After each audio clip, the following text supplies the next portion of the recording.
Good evening.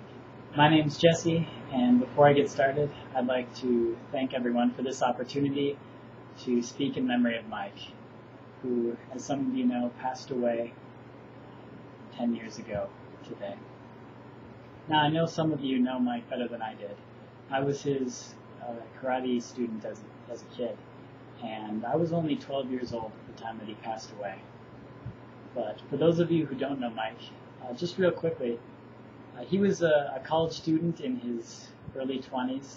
He was always balancing school and work and the things that he loved to do, such as karate, which he held a black belt in. And as far as schooling goes, he was working towards a degree that he was really excited about and ready to start on the career path that he had chosen.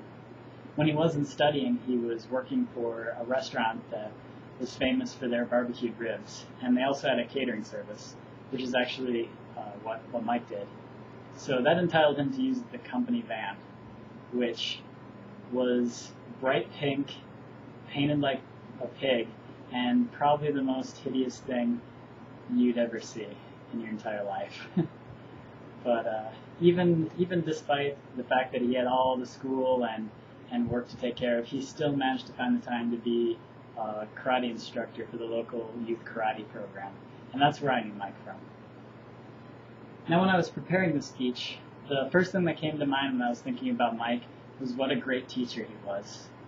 No matter what your problem was, he would know exactly how to attack that problem. He would take into account your individual learning style and your strengths and weaknesses, and he would always know exactly how to fix the problem. And if he'd see you having trouble grasping a certain technique, or if you're having trouble perfecting a certain kata, he would pull you aside and he would keep working with you until you understood and had it down right. So we always knew that Mike was there and ready to help. And besides that, he was very patient too. If you ever made a mistake, he really wouldn't really mind. He would go ahead and he would help you until you got it right. And he was always there to listen as well. So to me and all my fellow students, he was a great role model to look up to. And actually, just yesterday, after I had prepared the speech, I found out that degree that he was looking forward to completing was in elementary education, and that his lifelong goal was to become a teacher. And he really fit well with that calling. And now, in hindsight, I really wish I would have told him what a great job that he had done. And Mike almost never missed a karate teaching session. That goofy van was almost always parked outside the gym. But unfortunately, one day, the van wasn't there. And it was at that time that we were informed that he had been diagnosed with leukemia. And that was the